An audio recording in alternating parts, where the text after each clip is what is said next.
The first ember measuring rod struck the roof stone at Tavia Cindrel's feet and rolled toward the edge of Vaelcrown Palace. A courtier laughed before anyone stopped him. The second rod followed, tossed harder, its copper-black length clattering across the white fire tiles where 7 royal dragons would soon loose their wedding salute. The third hit Tavia's boot. The fourth spun in a bright arc and came to rest against the chalk line she had drawn before dawn, the line no one wanted to see. Royal Surveyor Dane Morcant lifted his gloved hand as if brushing soot from the air itself. "There," he said to the assembled court. "The repair keeper has surrendered her instruments. May the king's wedding proceed without further gutter keeper arithmetic." A few nobles laughed because it was safer than listening. Tavia did not bend to pick up the rods. That would have looked like begging. The ember measuring rods did not predict collapse. They did not name liars. They did not obey the woman who carried them. They remembered heat load in stone old dragonfire, painted fractures, sealed pressure, and every place a roof had been taught to hold more flame than it was built to bear. Wind pulled at the black scarf over Tavia's hair and snapped the wedding banners above the high roof. Far below, the royal hall glittered with guests, musicians, servants, foreign envoys, and the pale gold procession arch built for the bride who would enter before sunset. Above them all, dragon perches curved from the palace towers like the ribs of ancient beasts. Already, the dragons waited there, bronze, red, white, and smoke gray, each chained in ceremonial silk, each throat warming with contained fire. The roof beneath them gave a soft, private tick. Tavia heard it. No one else did. She lifted her chin. The 7-breath salute cannot strike this roof. A heavier silence crossed the tiles this time. Not respect. Offense. Dragon King Soren Karr stood beneath the crown's standard, black ceremonial armor catching gold from the low sun. He had not yet worn his wedding mantle. His dark hair was wind-torn, his face unreadable, and the ember crown at his brow made every noble near him seem smaller. He looked less like a groom than a weapon waiting for an excuse. His gaze moved from Tavia's soot-stained hands to the chalk line at her feet. "You were already heard," he said. He had read Dane's seal before he read her chalk.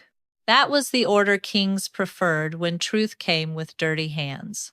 Tavia felt the words land harder than the rods. "Yes, Majesty," she answered. "I was heard. I was not believed." Dane's smile thinned. He was tall, silver-robed, clean in the way only men who never climbed under roof beams stayed clean. The royal survey seal hung from his neck, polished bright enough to blind. "Because fear is not evidence." Tavia turned to him. "Neither is gold paint over a fracture." A ripple moved through the court. Dane's right thumb rubbed once against the side of his glove. Tavia noticed. So did the king. Not fully, not yet, but Soren's eyes sharpened. Just a little. Dane recovered quickly. "This woman was assigned to gutter heat and smoke drainage. She has mistaken old surface warmth for structural danger." "The old heat is the danger," Tavia said. A noblewoman near the bridal envoys gave a soft, theatrical sigh.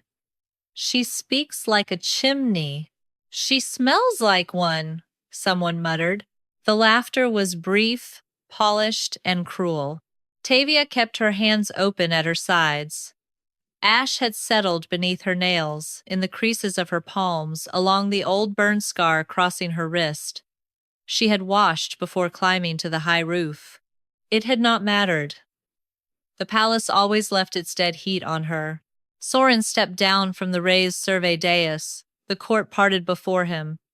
"Tavia Cindrel," he said, and her name in his mouth made several people glance toward her as if remembering she had one. "You marked this line without royal permission. I marked the load fracture before it opened.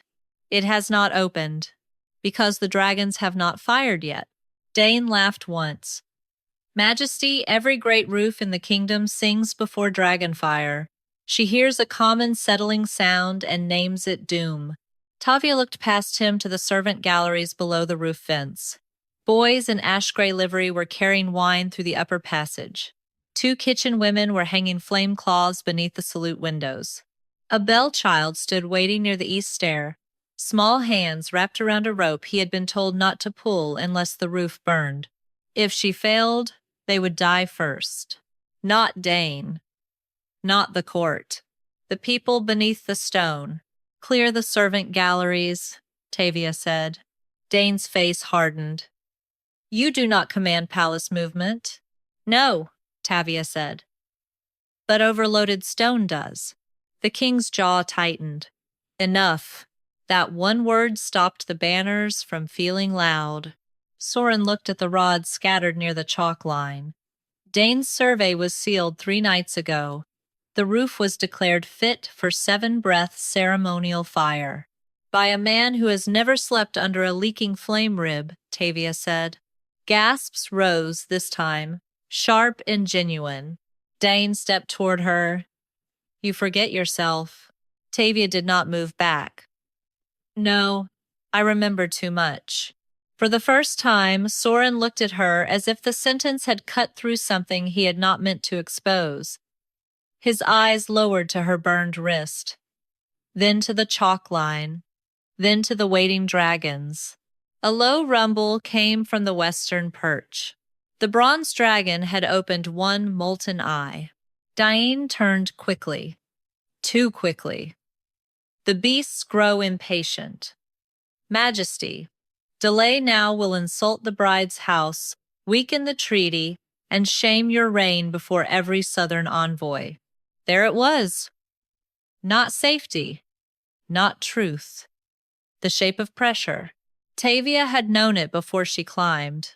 The wedding salute had to happen today because the bride's house believed dragonfire over the high roof would seal their alliance.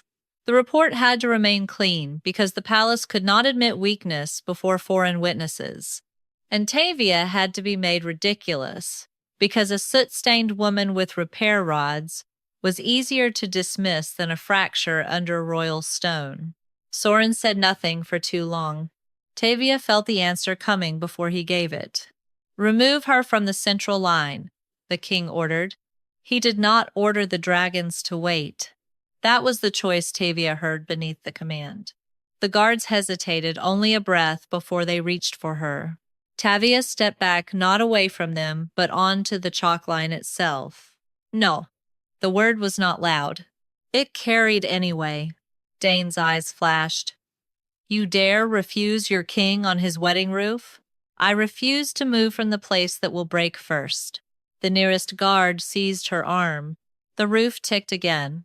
This time the sound was louder. Soren heard it. His head turned. So did one dragon, then another. For one suspended heartbeat, all 7 royal dragons looked down at the white fire tiles beneath Tavia's boots. Dane barked, "Take her." The guard pulled. Tavia's heels scraped the chalk line. The discarded Ember Measuring Rods rose from the roof. No hand touched them. No wind lifted them. They came up one by one, copper-black bodies glowing from within, old ash burning blue along their carved measures. The laughter died so suddenly Tavia could hear a woman choke on her own breath.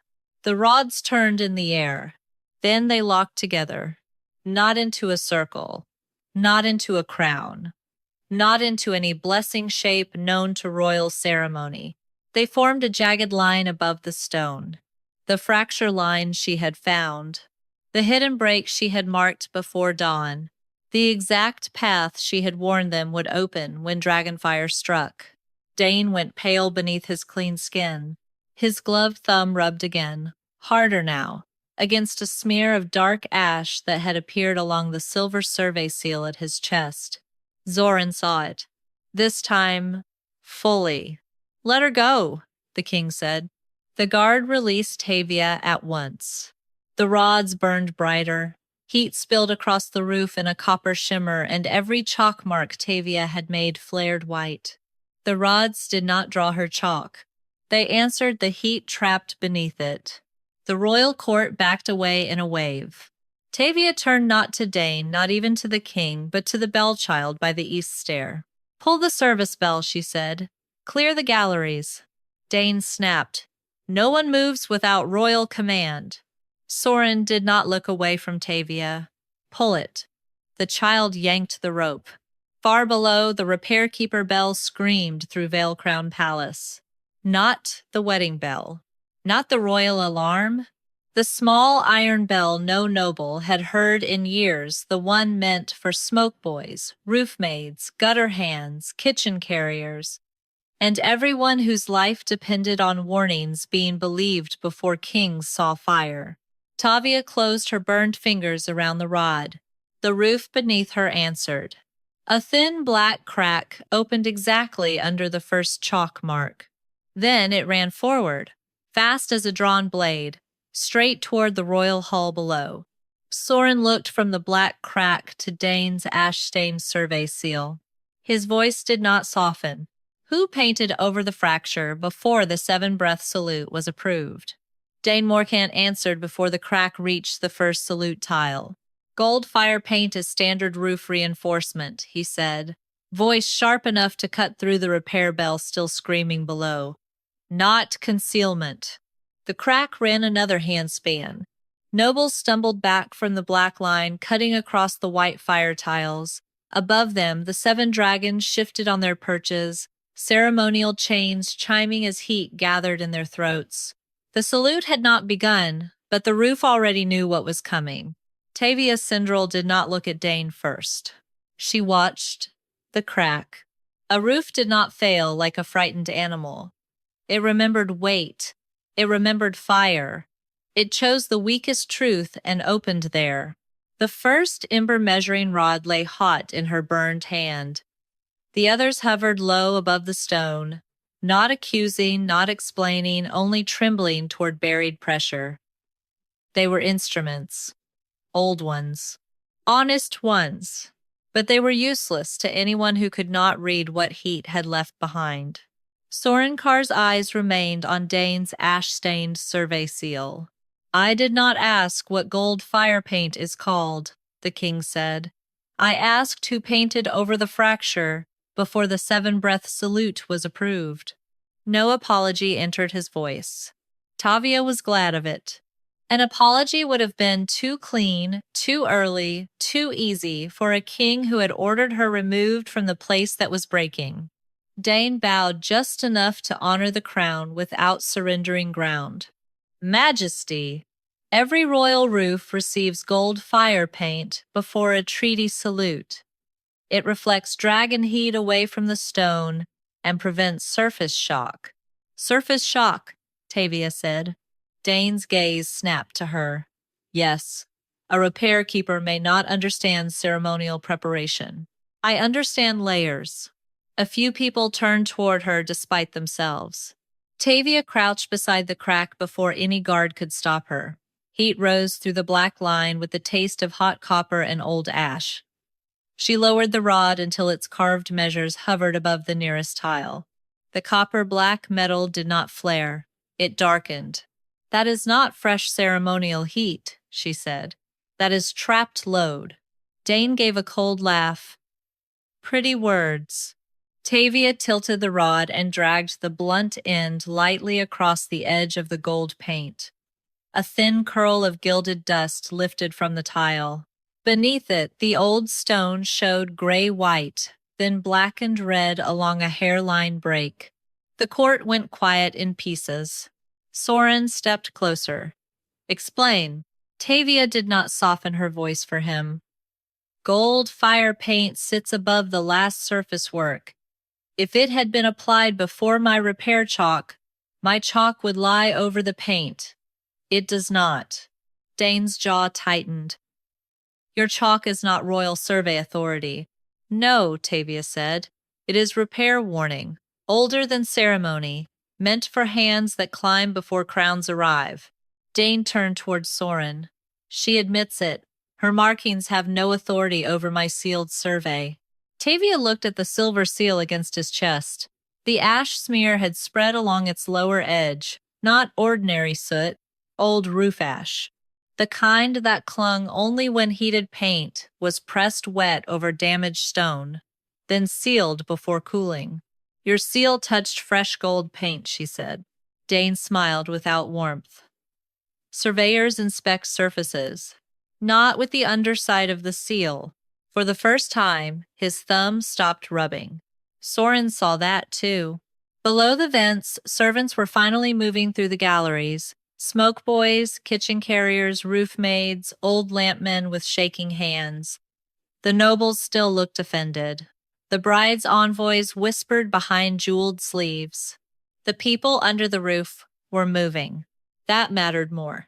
Dane pointed at the crack. If this woman had left the central line when commanded, her rods would not have awakened panic. The roof is responding to forbidden repair instruments used during a royal rite. The rods did not strike the fracture open, Tavia said. Can you prove that? Yes. She crossed to the chalk line where her heel had scraped it. The guards tensed, but Soren lifted one hand. Not mercy, not tenderness, a royal prohibition. No one touches her, he said. Tavia heard the command and refused to thank him for it. She knelt and pressed 2 fingers into the edge of her own chalk mark. Most of it had flared white when the rods answered, but near the first salute tile, the line broke. Not naturally, not from wind. A patch had been scraped away before dawn and painted over in gold. She scraped the spot with her nail. Black chalk dust came up from beneath the paint. Tavia held it on her fingertip. Repaired chalk goes dull when exposed. This stayed black because it was covered before sunrise. Dane's face sharpened. Repaired chalk could have been placed beneath paint weeks ago. Not mine. Convenient. Repair chalk from gutter stores contains bone lime. Mine contains ember salt, because this roof had old dragonfire wounds. She touched the dust to the rod. The rod gave a single copper pulse. A thin line of gold on the tile blistered. Only where her missing chalk had been scraped away. Only along the fracture. Dane moved too fast. Enough, Majesty. This is repair craft, not court evidence. Repair chalk is not royal survey authority. A clean roof surface is required before final approval. Tavia laughed once. There was no humor in it. Only ash. I interfered by warning you where not to stand. A gutter hand does not overrule a royal survey, Dane said. Tavia lifted the rod between them. Its tip pointed not to Dane's face, not to his heart, but to the survey seal hanging from his neck. Then why did your royal paint follow my repair line? The words struck harder than shouting. Soren's gaze dropped to the seal again. Dane covered it with his gloved hand. Too late. The rod in Tavia's grip leaned toward him, trembling not with accusation, but with heat memory. Tavia did not let it move farther. She closed her fingers around it and held it still. No, she said quietly. You do not get to make the rod speak for me. I can read the layer myself. Then she turned to the king. Not soft, not pleading.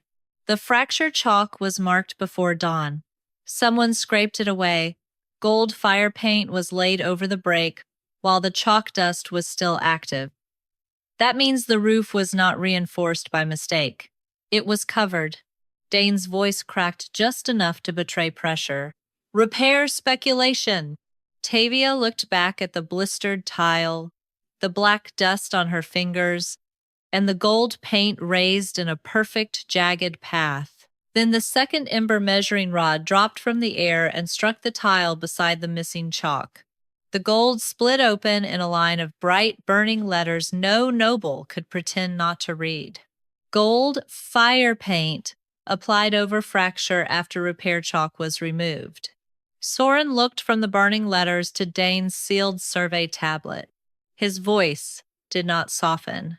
Who ordered the chalk removed? Dane Morcant did not deny the chalk had been removed. He only smiled as if removal were not a wound, but a rule. Unauthorized repair marks are cleared before final survey, he said. Everyone who has ever served near a royal ceremony knows this. Chalk lines confuse dragonfire alignment. A salute roof must be clean before approval. The crack under the first salute tile breathed heat. Not wide enough to swallow stone. Not yet. But every time the dragons shifted above, a thin copper shimmer ran along the black line, as if the roof were listening for the command that would finish breaking it. Soren Karr looked at Dane's sealed survey tablet. Show the removal order. Dane's fingers tightened around the tablet's white edge. Majesty, this is not necessary before the envoys. You made it necessary when you answered law with polish. Soren's voice stayed cold. Open it. No apology. No regret offered to Tavia. Only command. Late and sharp. Tavia preferred it that way. Regret would not hold a roof together. Dane pressed his thumb to the survey seal. Silver wax cracked down the center, and the tablet unfolded into 3 thin plates of pale-fired slate. Inked approvals ran across the surface in clean court script. Roof washed, alignment cleared, gold fire, paint applied, final survey sealed. Too clean. That was the first thing Tavia distrusted. Real roofs left dirt in records. A smeared corner, a rush notation, a heat mark where someone wrote with burned fingers. This tablet looked as if no hand had ever feared the roof it approved. Dane held it toward the king, not toward her. As written, marks removed for alignment safety, surface cleaned before final inspection. Standard process. Who signed the removal? Soren asked. Dane turned the tablet slightly. Maintenance clerk Ravel Ansk, under survey authority. A small clerk near the stair went gray. Tavia noticed, but did not look long enough to expose him yet. Dane did. His gaze cut toward the clerk like a blade finding soft meat. Ravel performed his duty. Tavia stepped closer. Dane shifted the tablet away. Do not touch royal survey records. I do not need to touch the words, she said. Turn the edge. Dane's mouth tightened. The edge? The work order edge. Soren glanced at her. Tavia did not explain for his comfort. Roof orders are stacked while the paint is still cooling. Gold fire paint leaves warmth on the edge of the slate if the order is filed after paintwork. Dane gave a thin laugh. More gutter superstition. No, Tavia said. Handling sequence. The word landed differently. Less mystical, harder to mock.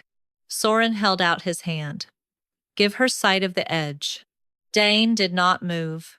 The dragons above gave a low, impatient rumble. At last Dane tilted the tablet.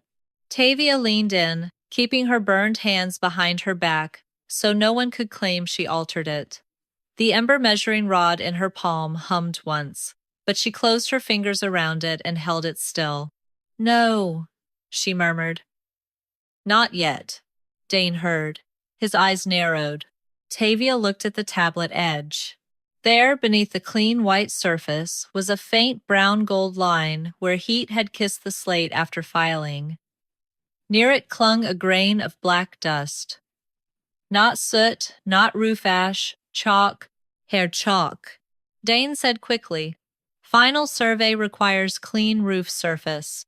That is what the order shows. Tavia lifted her eyes. Clean stone does not mean safe stone. It means someone washed away the warning. The clerk Ravel made a small sound. Every noble turned. Dane spoke before the sound became testimony. The clerk is frightened because a repair keeper is trying to make honest maintenance look like treason.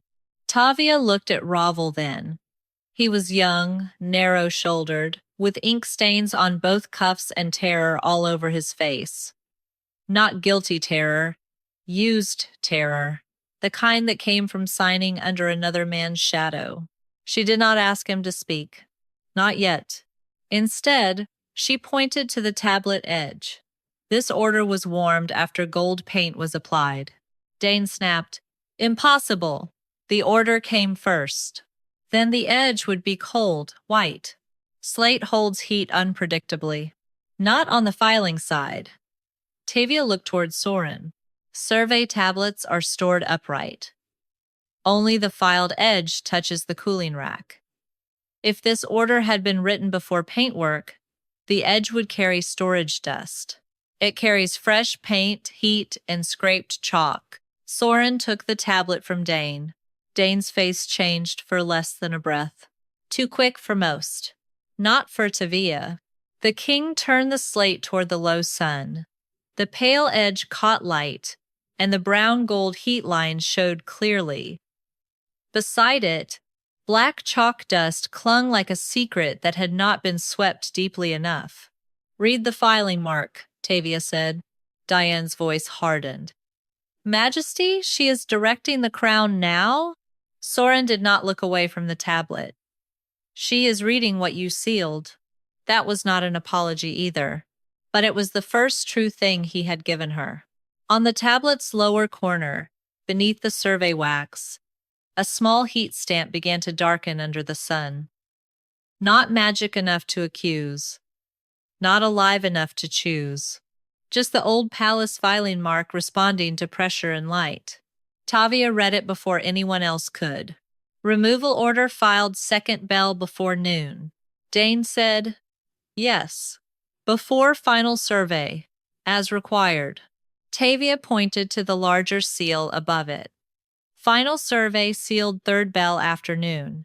The court waited, not understanding. Then Soren did. His hand closed harder around the tablet. "The chalk was removed before your final approval." Dane bowed his head slightly. "Correct. A clean surface is required before final approval." Tavia's voice cut across his.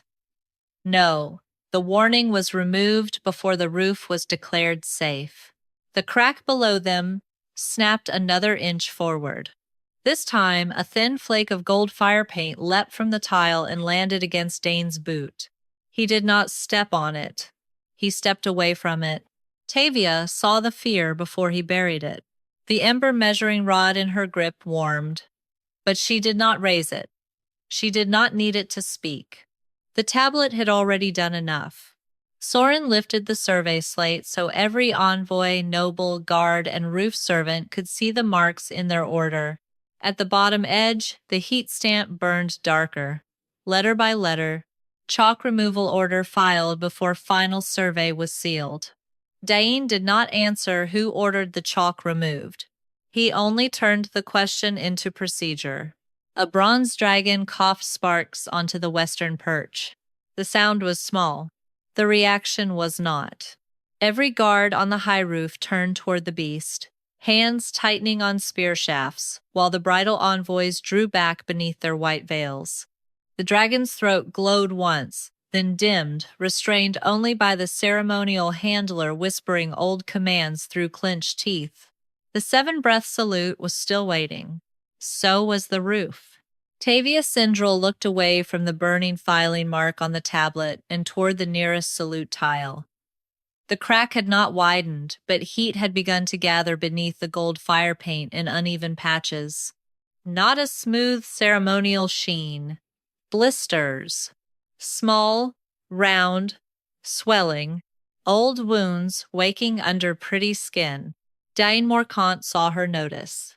"Surface bubbling is expected when roof paint is disturbed," he said quickly. "Especially after repair tools have contaminated the salute field." Tavia did not answer him. She walked to the nearest blister and knelt. A guard moved as if to stop her. Soren Karr said, "No one touches her." Again, not soft. Again, not apology. Tavia kept her eyes on the paint. "Do not protect me from hands after ordering me under fire." Silence struck the roof. Soren's jaw tightened. Good, Tavia thought. Let him feel the shape of what he had done. Let the words stay in him like heat under stone. She pressed the end of the ember measuring rod beside the blister, not on it. The rod did not flare.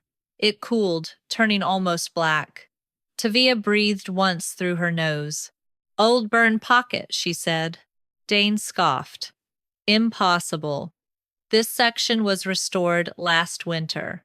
"No," Tavia said. "It was covered last winter.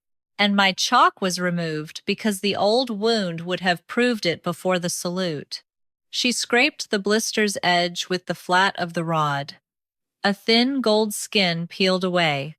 Beneath it, the stone was not clean.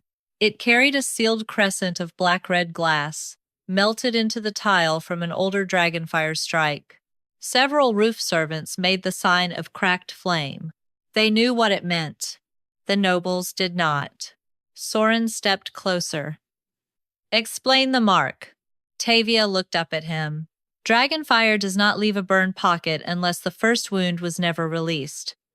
If 7-breath fire strikes over this, the heat will run sideways through the old pocket, not upward, sideways." "Toward the hall?" Soren asked. "Toward the hall beams." A murmur broke below the court's polished fear. Dane lifted his chin. "An old burned pocket, if it exists, would be in the winter restoration ledger. There is no such entry." "Then bring the winter ledger," Tavia said. Dane's smile returned, smaller and more dangerous. "Repair keeper ledgers are not royal approval records." "No," she said. "They are the records written by people who touch the damage before it becomes royal." Soren turned to the nearest captain. "Bring the winter restoration ledger." Dane's eyes flickered. "Majesty, the ceremony—" "Can wait," Soren said. The words came too late to be noble. But they came. A runner was sent down the eastern stair. While he was gone, no one moved far. The dragons shifted above. The roof breathed heat below. Tavia remained crouched beside the exposed burned pocket, counting the rhythm of the tile with 2 fingers. Every pulse came faster than the last. The runner returned with a black-edged repair ledger bound in cracked hide. Dane reached for it first. Tavia said, "No." The single word stopped his hand. She stood. "He does not handle repair records alone." Dane gave her a look, meant to put her back beneath him. "You forget your station." "I remember too much," Tavia said. Soren took the ledger from the runner and held it himself. "Read." The command was to Tavia. She did not thank him for that either. She opened the ledger to last winter's roof restoration marks. The pages smelled of cold ash and rain. Honest smells, work smells. Her own handwriting appeared in the lower margin, tight and cramped where she had written around older notes. Western Salute Field. Old dragonfire wound unreleased. Do not approve 7-breath ceremony until pressure ribs are opened. Soren's hand stilled on the ledger. Tavia felt him read the line. Then the line beneath it. Warning copied to Royal Survey Office. Attached to final survey request. Dane said, "A marginal note, nothing more." Tavia looked at Soren. "Did you receive it?" The question was not soft. The king did not answer quickly. Above them, the bronze dragon rumbled again, and the white one answered with a thin thread of smoke through its teeth. Soren's gaze stayed on the page. "I received Dane's sealed survey," he said. "That was not my question." The court stopped breathing around them.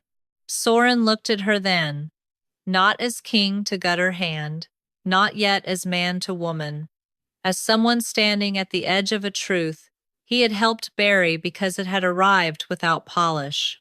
"No," he said. "I did not read your attached warning." Dane moved at once. "Majesty, thousands of repair notes pass through survey review. The crown cannot read every gutter margin before a treaty wedding." Tavia turned to him. It was not a gutter margin. She pulled the ledger closer and showed the wax stain beside the note. Half a seal mark remained there, torn through the middle. The other half was missing. A warning attachment was removed. Dane's expression hardened. "Or misfiled. Then where is the missing half of the seal?" No one answered.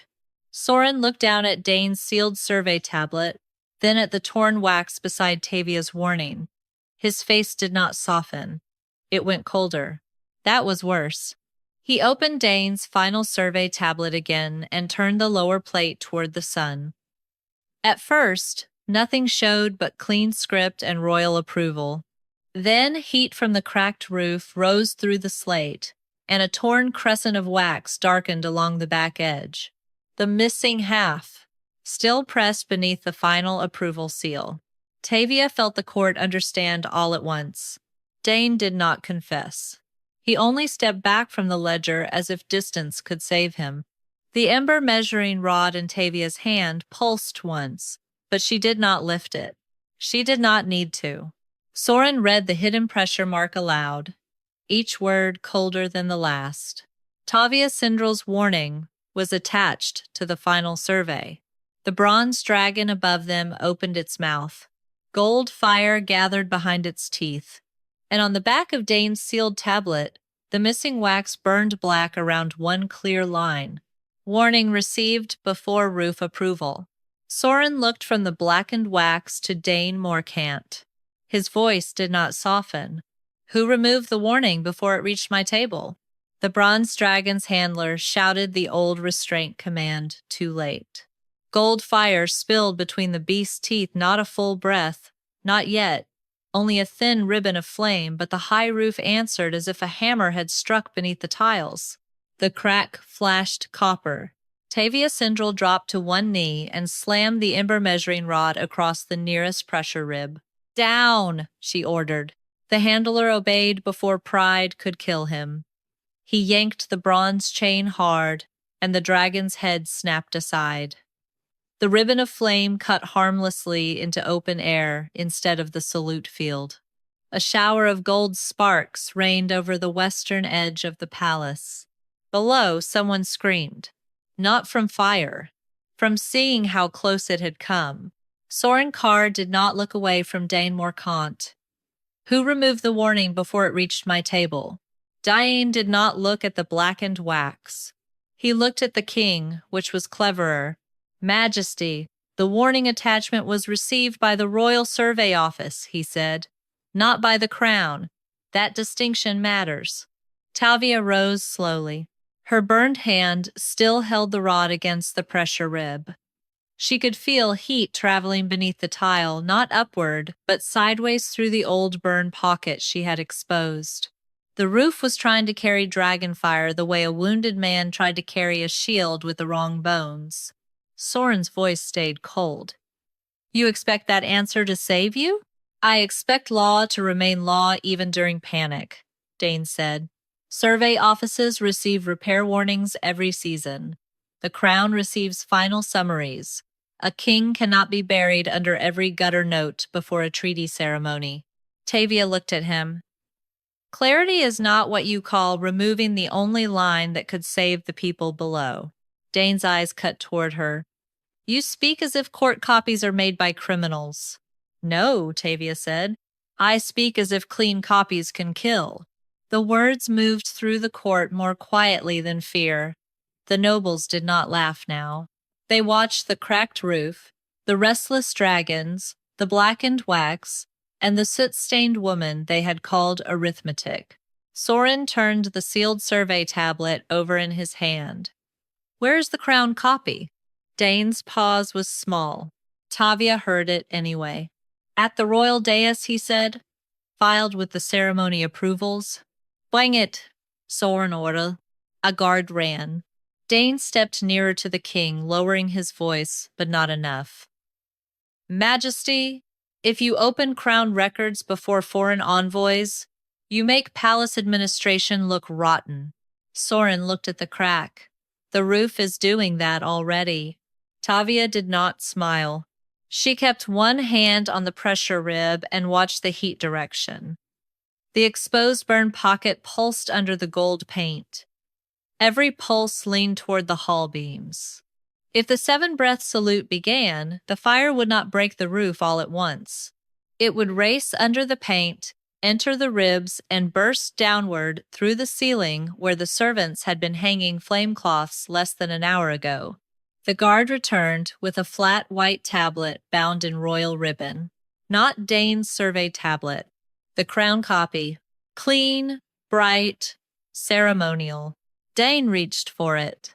Soren did not let him take it. He broke the ribbon himself. The tablet opened with a soft click.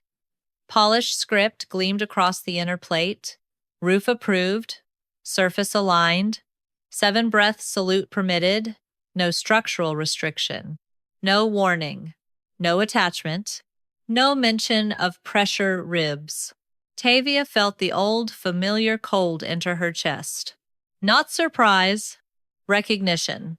This was what being ignored looked like after it had been dressed for court. Dane spread his hands.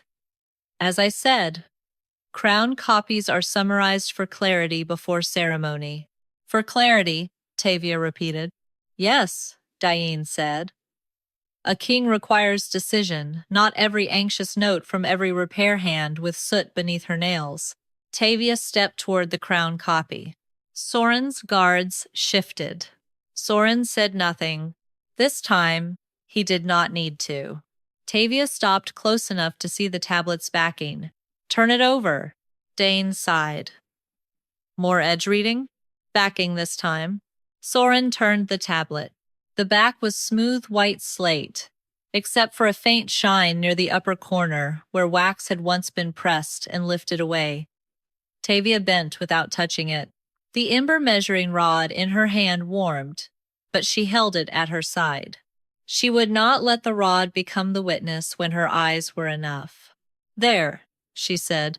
Intake mark. Soren angled the tablet toward the sun. A small square impression appeared beneath the shine. Survey office intake. Same day. Same hour as Dane's final approval. Dane said quickly. Standard routing. No, Tavia said. Not standard stripping. She pointed to the empty shine beside the intake mark. An attachment seal was removed before the crown copy was made. The backing kept the wax heat. See how the mark pulls upward? Someone lifted the warning, then pressed this clean copy flat while the wax was still warm. Dane's mouth hardened. A summary is not a crime. A summary that removes pressure ribs from a dragonfire approval is not a summary. The roof gave a sudden, deep knock. Every dragon lifted its head. The pressure rib beneath Tavia's feet buckled once, not breaking, but warning. She looked at Soren. If the salute starts, the fire runs through the western ribs first, then the hall beams, then the procession arch. You will not have time to choose who dies. For the first time, Soren's face changed. Not softness. Calculation struck by horror. Dane seized the moment. Majesty, she is using fear to force authority she does not possess. Tavia turned on him, then read the clean copy aloud. Dane did not move. Read the line that says no structural restriction, she said. Then read the missing line from my warning. Say both before the people standing over the hall. Silence. Soren looked at the crown copy, then at the blackened warning wax on Dane's sealed survey tablet. His voice did not soften. Read it, Dane. Dane's gloved hand curled. The crown copy heated in Soren's grip, not by magic choosing a side, by roof heat rising through a lie held too close to the fracture. On the white backing, the empty wax shine darkened, and words burned through from the stripped place where Tavia's warning had once been attached. Royal copy delivered clean after warning attachment was stripped. The bride's envoy dropped her silver fan. It struck the high roof with a small, bright sound no one should have heard over dragons, bells, and cracking stone. But everyone heard it. That was how quiet the court had become. Dane Morcant stared at the burned words on the crown copy for one breath too long, then turned sharply towards Soren Karr. Majesty, roof heat can distort backing wax. It does not prove criminal stripping. It proves only that panic has brought damaged records onto an active salute field. Tavia Cindrel almost admired the speed of it. Almost. Dane did not deny. The warning had been stripped. He moved the court's eyes away from the missing warning and toward her hands. Her rods have touched the crack, he said. Her chalk has burned through royal paint. Her salt has blistered ceremony tiles. If the records now react, it is because she contaminated them. The word moved through the nobles like permission. Contaminated. Easier than guilty. Easier than afraid. Soren's gaze cut to Tavia. She met it without lowering her chin. Do not look at me as if I placed your seal over empty truth. A muscle moved in his jaw. He did not apologize. He looked back at Dane. What law are you invoking? Dane's relief was small, but Tavia saw it. He preferred law. Law could be angled, trimmed, polished, sealed. Royal ceremony protection, Dane said. No repair worker may interfere with a treaty salute once the dragons have been crowned in silk, unless open flame has breached the hall. Tavia laughed once. No humor, only heat. Open flame breached the roof, not the hall. The hall is under the roof. Dane turned to the envoys. You hear her. She stretches law because she wants command. No, Tavia said. I want the people under the beams alive. The western pressure rib knocked again. This time the sound came through the soles of every polished boot. A roof maid near the stair began to cry silently. Tavia crossed to the nearest vent and looked down. The servant galleries were clearing, but not fast enough. A lamp chest had overturned near the lower passage. Two boys were trying to drag it aside while wedding musicians shoved past them with their instruments wrapped in silk. If fire reached the western rib, that passage would fill with flame before the royal hall even knew to run. Tavia turned back. I am invoking structural fire law. Dane's expression hardened. There. Fear before argument. Structural fire law applies to repair chambers, he said. Not royal ceremony. It applies wherever dragonfire load enters wounded stone. It requires recognized authority. Tavia lifted her burned wrist. The old scar crossing it was not pretty. It had never tried to be. A raised mark cut through the skin, shaped like a bent hook and a split beam. The repair keeper's pressure brand. Most nobles had mistaken it for ugliness. Most surveyors had pretended not to see it, but the roof servants saw it. One by one, they lowered their heads. Dane spoke too loudly. A gutter brand is not crown authority. No, Tavia said. It is older. Soren stepped closer. State the law. His voice was still command. Tavia gave him the words anyway, not because he deserved them, but because the roof did. When old dragonfire remains sealed in structural stone and new ceremonial fire is called above living bodies, the first marked repair keeper on the fracture line may halt flame, clear passage, open pressure ribs, and override survey approval until the load is released. The court stared as if she had spoken a dead language. Dane's face tightened. Ancient maintenance phrasing, not active law. Then why are your records clean of it? His mouth shut. Tavia pointed to the survey tablet. Because if that line remained in the packet, your seal could not approve the salute without my countermark. Soren looked down at her wrist. Not at her face. At the mark he had ignored. The mark that had stood in front of him since the first rod struck stone. A low sound moved through him. Not quite anger, not quite shame. Does her mark outrank your survey in this condition? He asked Dane. Dane did not answer quickly enough. The answer crossed the roof before his words could. Another pressure rib split under the gold paint, and a thin seam opened beside the exposed burn pocket. Heat burst upward. Tavia lunged, slammed the rod across the seam, and drove her knee into the tile to hold the line. Pain shot up her burned wrist. She did not cry out.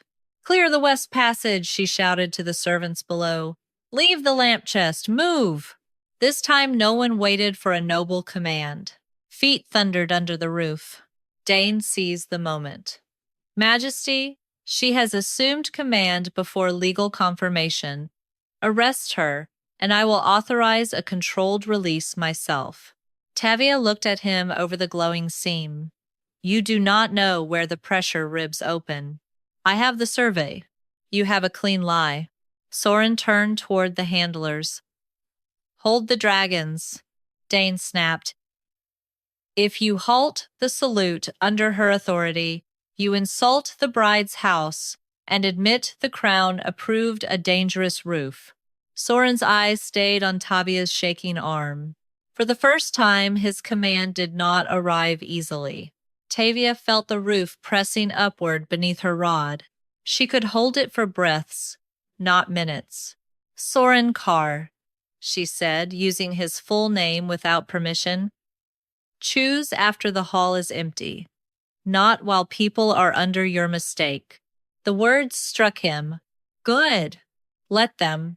Soren lifted his hand toward the dragon handlers. Before he could speak, Dane reached for the crown copy. Not to read it. To tear the exposed backing from the slate. Tavia saw the motion and shouted, "No!" The third ember measuring rod flew not at Dane, not by judgment, but toward the sudden heat of torn wax. It struck the tablet's edge and pinned the backing open. A hidden line burned beneath the stripped warning mark. Old law waking under pressure.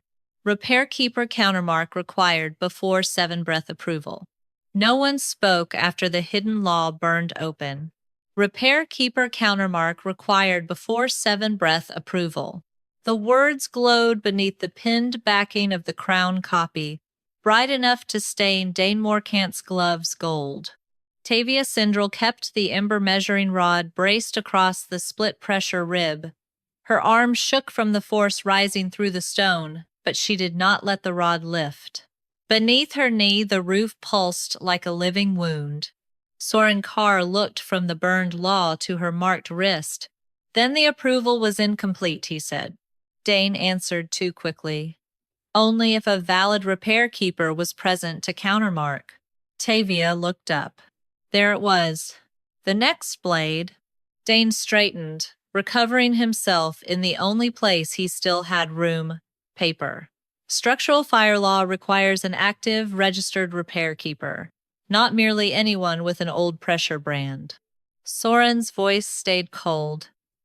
"She is standing on the fracture line, holding your roof together. A dramatic position is not registration." The western rib knocked again. Tavia pressed harder. Pain burned up her wrist and into her shoulder. The scar across her skin shone dull red, not with power, but with strain.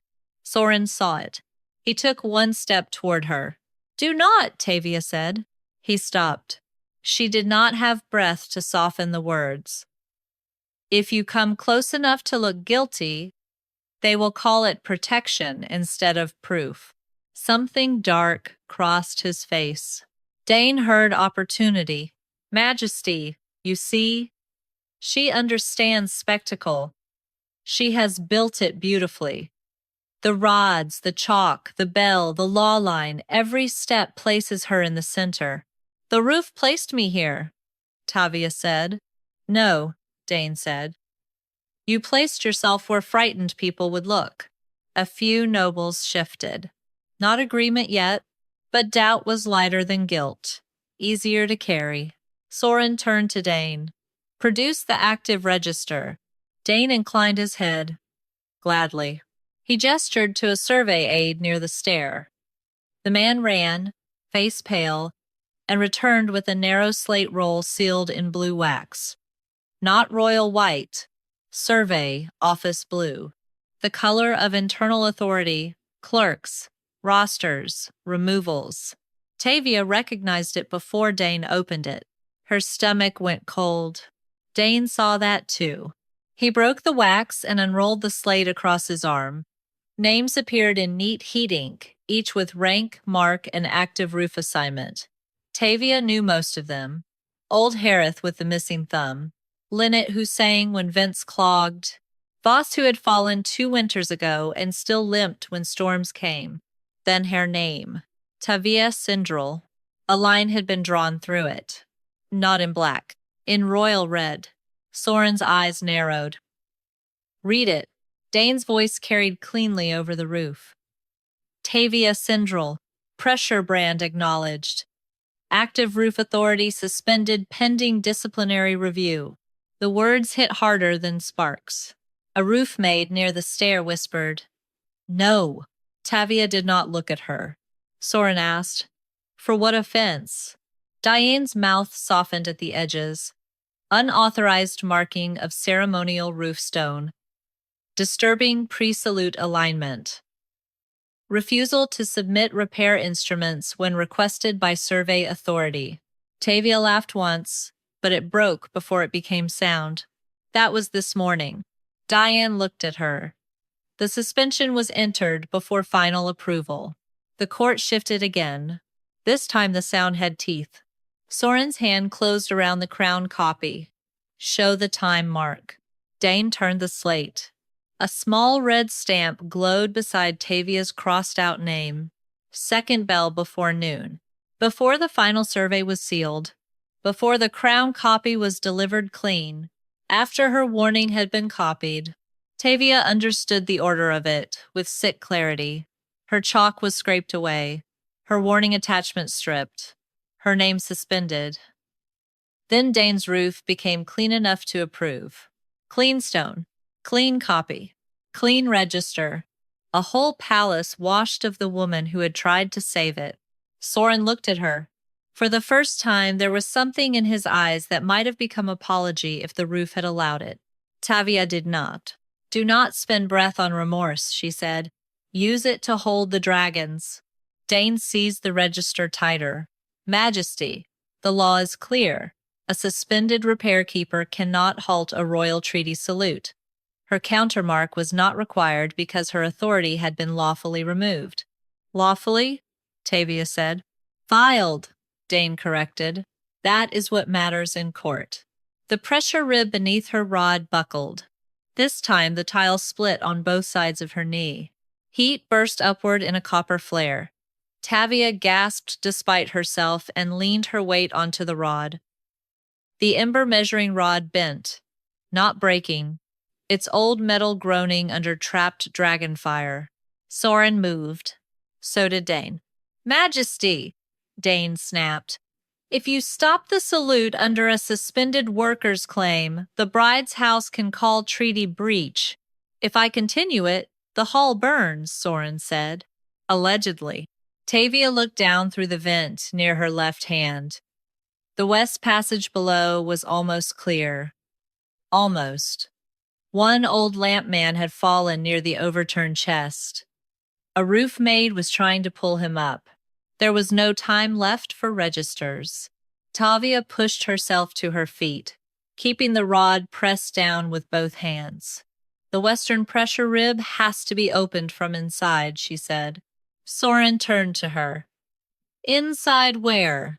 The roof wound. No. The word came from him like fire. Tavia met his eyes. You do not command fractures. Dane's smile returned, faint and poisonous. Let her go, Majesty. If she is right, she proves useful. If she is wrong, the roof takes responsibility for her lies. Soren looked as if he might kill him. Tavia stepped back from the cracked tile and lifted the rod. The pressure line screamed. She moved toward the narrow service hatch leading into the roof ribs. Tavia, Soren said. She did not turn. Behind her, Dane raised the blue register so every noble could see the red line through her name, and the mark beside it burned brighter. Tavia Cindrel's countermark voided before final approval. The service hatch opened into heat. Not flame. Worse, a closed, breathing pressure that had nowhere left to go.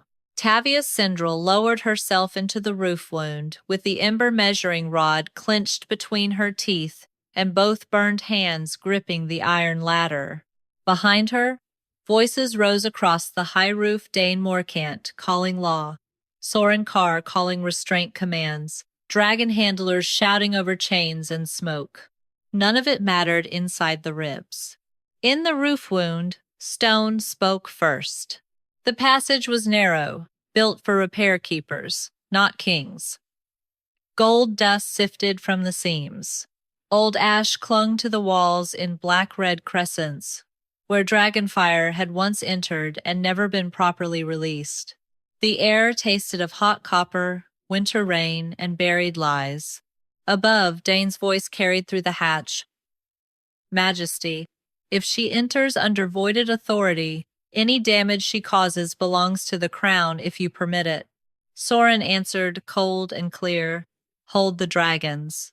Not an apology, not trust fully given. But the dragons did not fire. That was enough for one breath. Tavia dropped from the ladder onto the inner rib walk. Pain shot through her knees. The western pressure rib groaned beside her, a long black beam of stone and dragon bone sealed under layers of gold fire paint. It should have had release notches cut along its side, small channels where trapped heat could bleed upward before ceremony. The notches were gone, painted over. No, filled. Tavia stepped closer and touched the first sealed notch with the back of her fingers. The surface was too smooth, too recent. Gold paint had been pressed into the release cuts like wax into a mouth. Her stomach tightened. This was not neglect. Neglect left gaps. This was intention.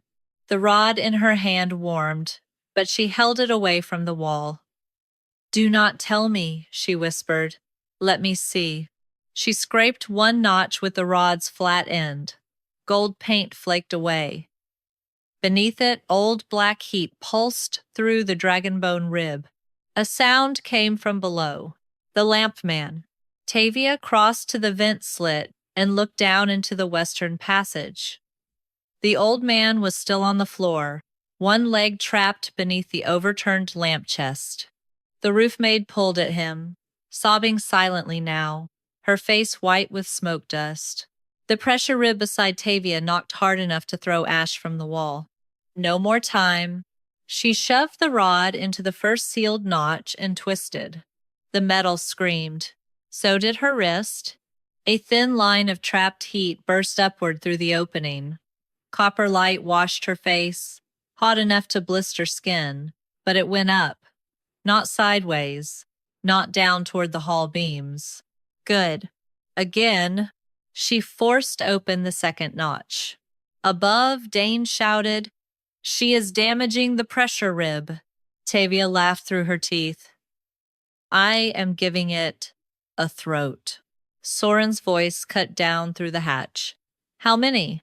Tavia did not look up.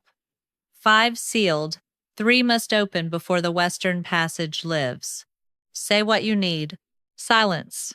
For one heartbeat, the roof above obeyed. No court argument. No survey law. Only dragons, breathing and stone remembering. Tavia drove the rod into the third notch. The gold paint resisted. Too thick. She leaned all her weight into it. The burn scar across her wrist split open, not deeply, but enough for blood to slick the old pressure brand. Pain flashed white behind her eyes. The notch opened. Heat shot upward. Below, the trapped lamp chest shifted as the pressure under the passage eased. The roof maid dragged the old man free and pulled him toward the stair. Tavia sagged against the rib. The people under the roof were moving. That mattered more. Then she saw the stamp. Not outside on the polished survey tablet, not on the crown copy. Inside the pressure rib itself, half buried beneath the sealed gold paint. A survey seal mark had been pressed into the wet filling before it hardened. Silver ash remained in its grooves. The shape was unmistakable. Dane Morcan's office crest, the same narrow flame hook that hung from his chest. Tavia stared at it. So that was why he feared the underside of the seal. Not because it had brushed paint, because it had pressed the fill into the rib. Above, Soren called down, Tavia. She hated the way her name sounded different now. Not softer. He had no right to softness yet. The west passage is clearing, she called back, but the rib was sealed from inside. A pause. Then Soren's voice, lower. By whom? Tavia touched the seal mark with the rod tip. The metal darkened, reading heat, pressure, and the old ash caught in the groove. She did not let the rod fly. She did not let it accuse. She read the mark herself. The survey office crest is inside the pressure rib, she said, pressed into wet gold fill. Dane's answer came too quickly from above. Every restoration requires survey inspection. A crest inside fill proves supervision, not guilt. Tavia looked at the 5 sealed notches. At the 3 she had forced open. At the 2 still closed, glowing brighter. No, she said. Inspection marks sit on surface. This was pressed before the fill cooled. The roof gave a deeper groan. The 2 unopened notches flared. Tavia reached for the 4th, but the rod slipped in her blood-wet hand. It struck the inner wall, and heat from the sealed survey crest spread outward in a clear line of buried letters. Not a new object, not a new law. Just the old heat, finally given air. The message burned across the inside of the pressure rib, where only a repair keeper would have gone to find it. Pressure release notches sealed before 7-breath approval. Above the hatch, the dragons began to lower their heads. Not in obedience. In hunger for release. Tavia Cindrel heard the change before she saw it. Dragonfire had a sound inside stone, a pressure beneath pressure, a deep golden pull that made old wounds open their mouths. The 3 release notches she had forced free were breathing upward now, but 2 remained sealed, glowing hotter with every chained movement above. Soren Karr's voice cut down through the hatch. Can the rib hold? Tavia looked at the sealed notches, the survey crest pressed into wet gold fill, and the blood slipping down her wrist. No, she said. Not if they fire. Dane Morcant answered from above, smooth and urgent. Then she has proved my point, Majesty. She entered the roof wound and destabilized the rib. Remove her before she destroys the evidence she claims to protect. Tavia almost laughed. Men like Dane always named survival as damage when the hands surviving were not theirs. She drove the rod into the 4th notch. The gold fill resisted, then cracked. Heat shot upward, bright enough to blind. Tavia turned her face away and felt her lashes singe. One more. The 5th notch glowed white. Above, a handler shouted, "The bronze will not hold." A dragon chain snapped. The sound rang across Vaelcrown like a bell made of bone. Tavia grabbed the 5th notch with both hands around the rod. Her burned wrist screamed. The old pressure brand split wider, blood streaking across the metal. She shoved. The notch opened halfway. Not enough. The roof above shuddered. Then Soren appeared at the hatch, one hand braced on the stone frame, black armor lit from below by copper heat. He did not reach for her. He had learned that much. Say the law, he said. Tavia stared up at him. You want law now? His face tightened. I need the words that stop the dragons. Need. Not want. Not forgiveness. Not apology. Better. Tavia swallowed heat. The throne fire seal can halt a crown salute, only if opened before first full breath. Dane's voice sharpened behind him. Majesty, that seal is for war, not roof panic. Tavia said, if he waits, it becomes funeral law. Soren turned away from the hatch. Tavia heard the movement above.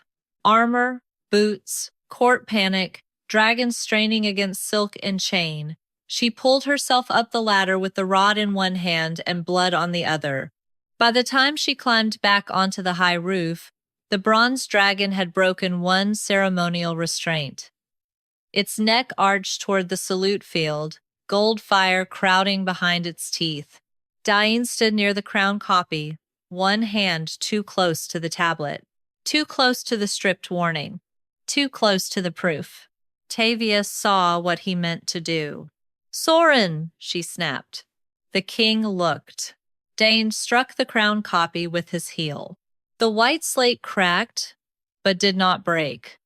The Ember Measuring Rods lying near the fracture-flared copper reacting to heat, not malice. Dain seized that half-breath and shouted to the envoys. "You see? Her instruments corrupt royal record. If the copy burns, it is her doing." Tavia crossed the roof before the nearest guard moved. Not to strike him, to save the backing, she dropped beside the crown copy and slid the rod flat beneath the cracked slate. "Hold the dragons!" she shouted. Soren drew the small blade from his crown belt and cut across his palm. No one breathed. Not because it was tender, because kings did not bleed before envoys, unless the throne itself was in danger. He pressed his blood against the ember crown at his brow. The crown answered with a low red glow. "By throne fire," Soren said, voice carrying over dragons, bells, and breaking stone. "Hold the 7-breath salute." The bronze dragon roared. Its flame burst forward and stopped a handspan above the roof. Gold fire hung in the air, trembling against an invisible command, burning but unable to fall. The entire court stumbled back from the heat. Soren's blood ran down the side of his face. Dain went still. For the first time, he looked truly afraid. Tavia used the rod to lift the cracked backing from the crown copy. Beneath the burned warning line, another heat impression had awakened not from the rods, not from chosen magic, but from Dain's attempt to crush the slate while roof heat still ran through it. A contract mark, not survey language. Commerce. Tavia's eyes narrowed. "This is not a roof approval." Dain's voice turned thin. "Do not touch that." She did not touch it. She read it. "Emergency reconstruction claim," she said, "filed with the Royal Works Office." Soren turned slowly. Dain's face lost what color remained. Tavia looked at the filing stamp beside the contract mark, then at the cracked roof, the suspended dragonfire, the people crowded at the stairs, and the servants still fleeing below. Her voice carried without shouting. The claim was filed before the roof failed.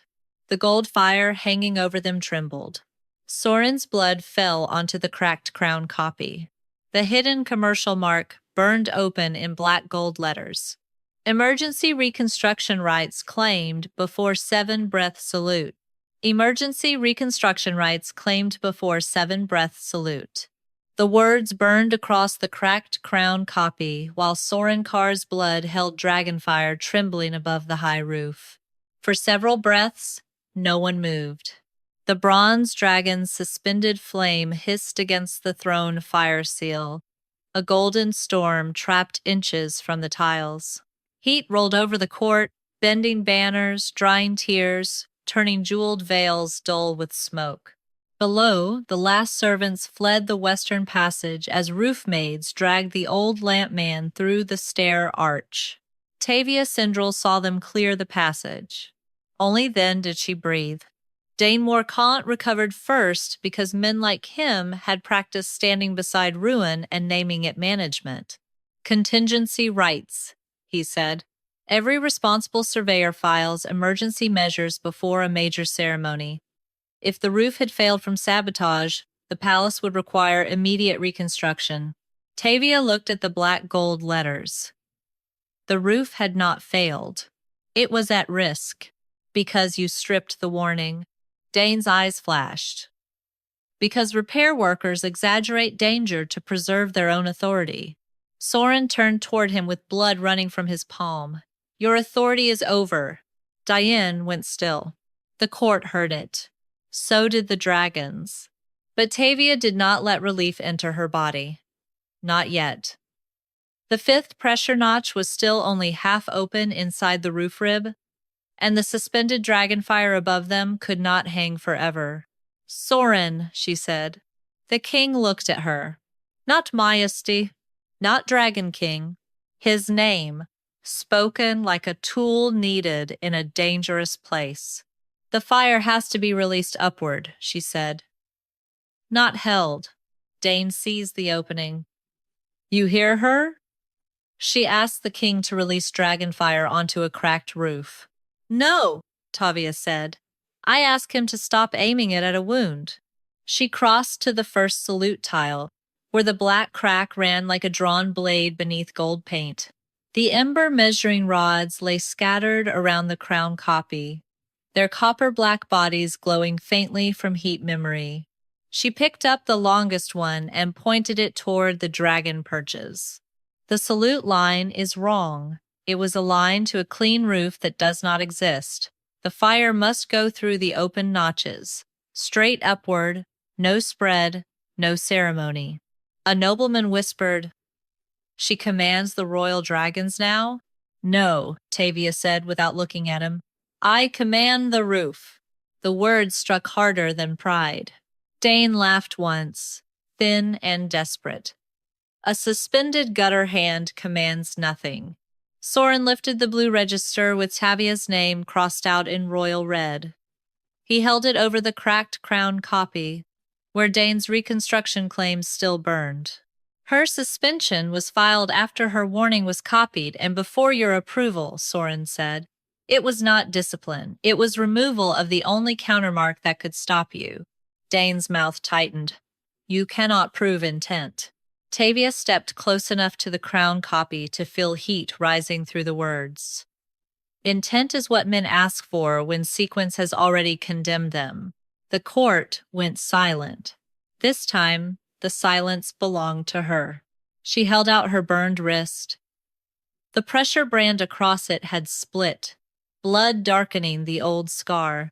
"Structural fire law requires an active repair keeper on the fracture line. You voided me to make the approval clean." Soren looked at the red line through her name. Then, before the court, before the bride's envoys, before the dragons straining above him, he pressed his bleeding hand over the red mark. Thrown fire ran from his palm into the register. The red line blackened, broke, vanished. "Tavia Cindrel's authority is restored," Soren said. "Her countermark stands above survey approval until the roof is released." Dane stepped forward. "Majesty." Soren did not raise his voice. "Royal Surveyor Dane Morcant is stripped of seal, office, and command pending judgment under structural fire law, fraud against the crown, and attempted profit from engineered collapse." Guards moved at last. Dane backed away from them, face twisted with something uglier than fear. "You would shame the crown before foreign envoys for a woman with ash under her nails?" Soren's gaze flicked to Tavia's hands, then to the empty western passage below. "No," he said. "I shame the crown because I believed clean seals before dirty hands." The words did not ask forgiveness. That made them heavier. Tavia looked away first. There was still work. She dropped to one knee beside the crack and drove the longest ember measuring rod into the opening. "Bronze first," she called to the handlers. One narrow breath. Upward, then white, then smoke, gray. No red dragon until the rib stops knocking. The handlers looked to Soren. Soren looked at Tavia. "You heard her." The bronze handler gave the release cry. Soren lowered the thrown fire seal by a handspan. The bronze dragon's trapped flame bent not down, not sideways, but into the first opened pressure notch. Fire vanished through the roof rib and burst upward from the release cuts as 7 thin columns of gold light. The high roof groaned. "Held?" Tavia adjusted the rod. "White." The white dragon breathed next. Silver gold fire threaded through the second notch, washing old heat from the rib. The crack stopped running. Smoke, gray. The third breath came dark and soft, carrying ash out of the roof wound instead of forcing heat in. The blisters under the gold paint collapsed one by one. The palace did not fall. No one cheered. The sound that came instead was stranger. The roof servants began to weep. Old Harith, Linnet, the bell child, the kitchen women with flame cloths still clutched in their hands. They bowed not to Soren, but to the fracture line where Tavia knelt with blood on her wrist and ash on her face. The Ember Measuring Rods did not crown her. They cooled in her hands. Instruments after work was done. Soren stepped behind her, not beside, not in front. The final survey will be rewritten, he said, by the hands that touched the damage before it became royal. Tavia rose slowly. Pain made the world tilt. Soren's hand moved as if to catch her, then stopped before it reached. He had learned that too. She steadied herself with the rod. And the people below? Safe, he said, because you moved them before I believed you. There it was. Not an apology dressed in silk. A fact sharp enough to cut him. Tavia looked at him then. The Dragon King stood bleeding under his own crown. Ceremony ruined, treaty guests staring, royal pride cracked wider than the roof. He had not saved her from humiliation. He had helped build it. But he had stopped the fire, broken the false register, stripped the man he had trusted, and placed her authority where the court could not pretend not to see. It was not enough to erase. It was enough to begin. Tavia turned to the court. Repair Keeper law remains active until every sealed notch is opened, every covered wound is named, and every worker under this roof is counted alive. Soren bowed his head once. To the law. To the roof. To her. Behind them, the crown copy cooled.